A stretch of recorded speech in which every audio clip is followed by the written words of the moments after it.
हम प्राचीन काल से पत्थरों से बनी मंदिरों में पत्थरों से बनी मूर्तियों की पूजा करते आ रहे हैं।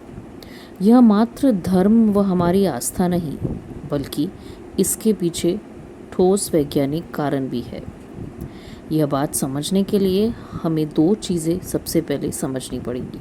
सबसे पहले तो पत्थरों की बनावट और दूसरी ध्वनि। तो समझते हैं पत्थर क्या है। पत्थर धातु व खनिज पदार्थों यानी मेटल और मिनरल से बनी होती है। पर्वतों के बीच अथवा कोई घाटी में खड़े होकर अगर आप चीखते हैं तो आपको आपकी आवाज़ दोबारा सुनाई देती है। वो आपकी आवाज़ की प्रतिध्वनि या एको होती है। ऐसा इसीलिए होता है क्योंकि खुले और शांत जगह पे शोर करने से आपकी आवाज़ पत्थरों से टकराकर वापस आती है। अगर खुली जगह पे और दूर खड़े पत्थरों पे इतनी प्रतिध्वनि निर्माण होती है तो एक बंद जगह पे कितनी प्रतिध्वनि का निर्माण हो सकता है, इसकी हम सिर्फ कल्पना ही कर सकते हैं। यह सारी बातों को ध्यान में रखकर आइए बात करते हैं मंदिरों की। प्राचीन काल से ही हमारे अधिकतम मंदिर विशाल पत्थरों को काटकर ही बनाए गए हैं। अब उदाहरण के लिए बात करते हैं शिव मंदिर की। शिव मंदिर के प्रमुख पूजा व दर्शन स्थान पे शिवलिंग अथवा शिवजी की पत्थर की मूर्ति होती है। पूजा स्थान चारों तरफ से पत्थरों से घिरी होती है। मंदिर का ऊपरी हिस्सा ज़्यादातर पिरामिड के आकार का होता है, जिसे हम गोपुरम कहते हैं। एक बात और भी खास है कि ज़्यादातर पत्थरों की मंदिर में सीधे सूरज की रोशनी भी नहीं आती और भीतर ना ही कोई वायु संचालन यानी कि वेंटिलेशन होता है।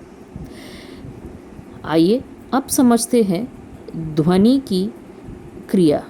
क्यों समझना ज़रूरी है कि ध्वनि इस विषय में इतना महत्व रखता है। मंदिरों में पूजा व आरती के दौरान पत्थरों के बीच मंत्रों व श्लोकों का उच्चारण किया जाता है, जो कि ध्वनि यानी कि साउंड का संचारण करती है। यह कार्य सुबह शाम रोजाना होता है और अपने नियमित समय पर। ध्वनि पर कई वैज्ञानिक खोज किए गए हैं। ध्वनि चाहे वो शोर हो, संगीत अथवा गाना, हर एक रूप में वातावरण के प्रमुख पदार्थों पर असर करती है। वातावरण के प्रमुख पदार्थ यानी जल, वायु, अग्नि व भूमि अथवा धरती, यह चारों ध्वनि तरंगों से प्रभावित होते हैं और उनके गति व दबाव में बदलाव होता है। हमें दिखाई भले ही न दे, किंतु ध्वनि में ऊर्जा यानी कि एनर्जी होती है, जिससे कि ये संभव होता है। अब जैसे कि हमने पहले कहा कि मंदिरों में सुबह शाम ध्वनि गूंजती है। अब यह ध्वनि मंदिरों के दीवारों, छत व मूर्तियों से टकराकर हर दिशा में फैलती है। यह ध्वनि केवल मंदिरों के प्रवेश द्वार से ही बाहर जा सकते हैं, क्योंकि मंदिर बाकी जगह से पत्थरों से घिरी होती है। मंदिर में पुजारी व भक्त भगवान की मूर्ति के सामने ही खड़े रहते हैं। अब मंदिर से बाहर जाने वाली ध्वनि की सारी ऊर्जा उनसे टकराती है और उन्हें पूरी तरह सिक्त करती है। आइए जानते हैं क्या प्रभाव होता है मनुष्य पर पत्थरों की मंदिर में पूजा करने से। यह हम जानते ही हैं कि मंदिरों में विष्णु सहस्त्रनाम भोर में तथा ललिता सहस्त्रनाम रात के समय पाठ किए जाते हैं। किंतु क्या आप जानते हैं कि यह मंत्रों का पाठ निर्धारित समय पे ही क्यों किए जाते हैं? अगर आप ललिता सहस्त्रनाम किसी बंद कमरे में और शांत वातावरण में सुनेंगे तो कुछ ही क्षण में आपकी पलकें भारी होने लगेंगी। मस्तिष्क में चल रहे ध्वनि तरंग आपको निद्रालु बनाएंगे। बिल्कुल इसी प्रकार ही विष्णु सहस्त्रनाम यानी भगवान विष्णु के 1000 नाम का पाठ भोर में करने से आपका शरीर व मस्तिष्क तरोताज़ा हो जाता है। यह सब ध्वनि के कारण है। ध्वनि हमारे नर्वस सिस्टम यानी कि तंत्रिका तंत्रों पर प्रभाव करते हैं।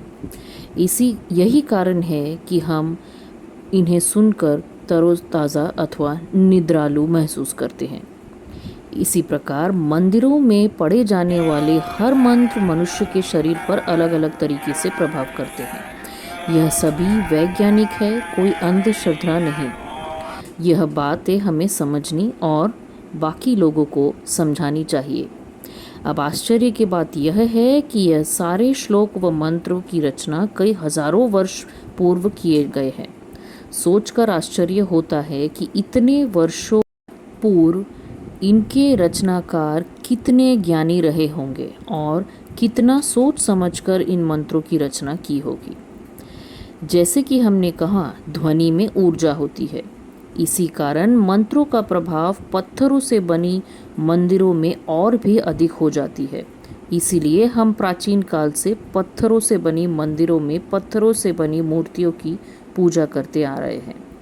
तो आगे से अगर कोई खास करके बच्चे हमसे पूछे कि मंदिर में क्यों जाना चाहिए अथवा हम पत्थर की पूजा क्यों करते हैं, तो बिना क्रोधित हुए उन्हें हमारे मंदिरों से जुड़े विज्ञान के बारे में बताइए।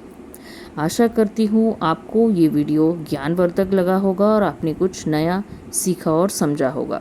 अगर ऐसा है तो वीडियो अपने तक ही सीमित ना रखें, ज़रूर करें वीडियो को लाइक और इसे ज़्यादा से ज़्यादा शेयर। कमेंट में लिखें कि आपको वीडियो कैसा लगा।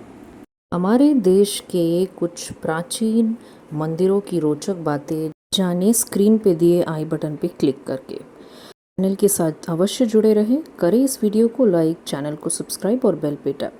जल्दी मिलते हैं एक और रोचक विषय के साथ, तब तक अपना ख्याल रखिए। वीडियो देखने के लिए धन्यवाद।